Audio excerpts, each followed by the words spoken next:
Vasario 16. Taigi, vasario 16 diena, kai buvo pasirašytas Lietuvos nepriklausomybės aktas. 1918 metais vasario 16 diena, kai Lietuva vėl tapo laisva. Bet tikriausiai visi suprantame, kad tai negalėjo atsitikti per vieną dieną. Vasario 16 aktas tai rezultatas ilgo ir kruopštaus darbo. Taigi kas atsitiko per metus, kad buvo pasirašytas nepriklausomybės aktas ir Lietuvai buvo leista tapti laisvai? Ko prireikė, kad tai įvyktų? Kas tuo metu vyko pasaulyje? Lietuviai apie valstybingumą rimtai pradėjo galvoti 20 amžiaus pradžioje. Pirmas rimtas žingsnis įvyko 1905 gruodžio 4-5 dienomis, kai įvyko Lietuvos atstovų susirinkimas. Tai įvyko Vilniuje ir jo metu suformuluojamas Lietuvos autonomijos reikalavimas. Po šio įvykio caras truputį atleidžia Lietuvos priespaudą dėl tuo metu Rusijoje vykstančių neramumų. Ten vyksta tikra revoliucija. Taip lietuviai lieka patenkinti, nes nors rusų okupacinės valdžios suvaržymai išliko, jie nebe tokie baisus. Viskas kuriam laikui nurimsta ir toliau pajuda, kai prasideda Pirmasis pasaulinis karas 1914 metais. Karo metu Lietuva tampa kaizerinės Vokietijos dalimi, o su vokiečiais viskas vėl nusirita žemyn. Vyksta germanizacija, įvedami milžiniški suvaržymai, nusavinamas turtas ir kitos priespaudos. Vokiečiai įsitvirtina Lietuvoje ir jiems gerai sekasi rytų fronte. Viltis lietuviams atsiranda tik tada, kai 1917 metais JAV įstoja į karą ir vokiečių situacija suprastėja. Vokiečiai pradeda galvoti, kaip užtikrinti, kad karo metu prijungtos teritorijos būtų išlaikytos. Todėl, kai 1917 m. rugsėjo 18-22 dienomis vyksta Vilniaus konferencija, vokiečiai tai netgi skatina, nes tikisi, kad konferencijos metu išrinkta taryba faktiškai prijungs Lietuvą prie Vokietijos. Vilniaus konferencijos metu buvo kalbama apie nepriklausomą Lietuvą.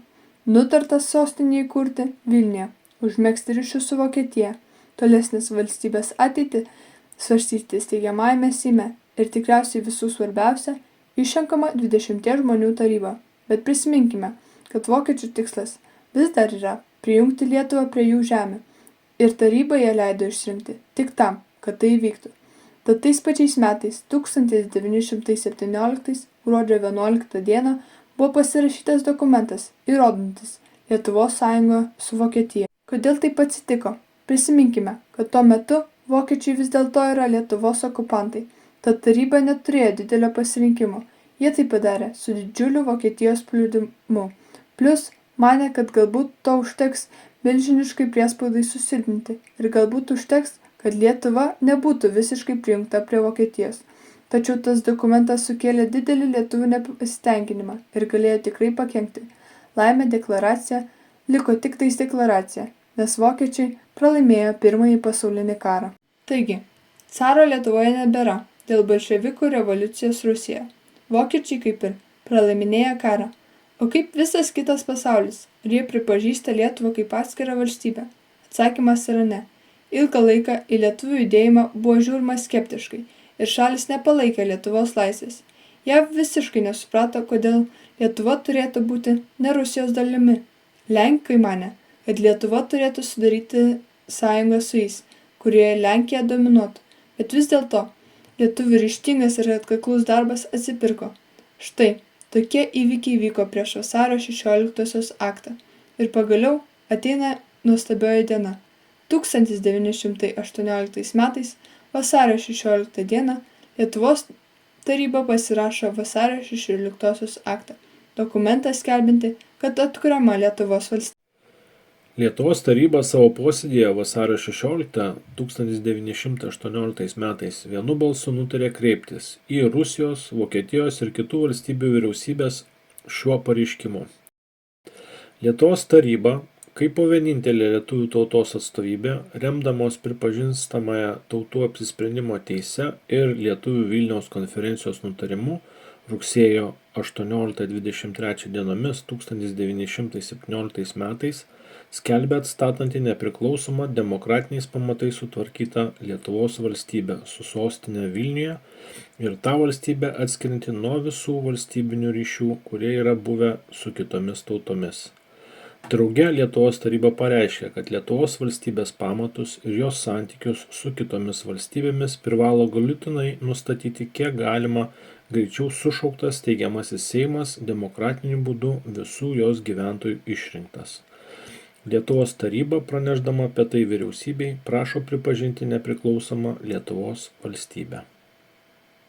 Aktą pasirašė visi 20 tarybos narių: Jonas Basanavičius, Mykolas Biržiška, Antanas Smetona, Alfonsas Petrulis ir 16 kitų.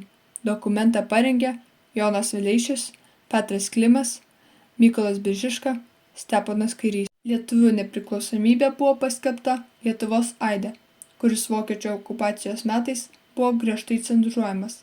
Tad Mažvydo Kukos spaustuvė išspausdinimo nuo kelis šimtus laikraščio egzempliorių kelias dienas prieš cenzūros peržiūrą. Vokiečių valdžia sunaikino spaustuvę, bet anksčiau išleisti aido egzemplioriai pasiekė lietuvius tėvynėje, Rusijoje, JAV, Vokietijoje ir kitur. Tai štai kas atsitiko prieš vasario 16-ąją. Švęskime šiandieną ir mūsų laisvę. Atsiminkime visus žmones, kurie prisidėjo prie gražesnės Lietuvos ir patys tobulinkime ją, būkim pilietiški ir šiais metais prisiminkime Lietuvos istoriją ir paminėkime šį įvykį pakeldami vėliavas ir susivienydami.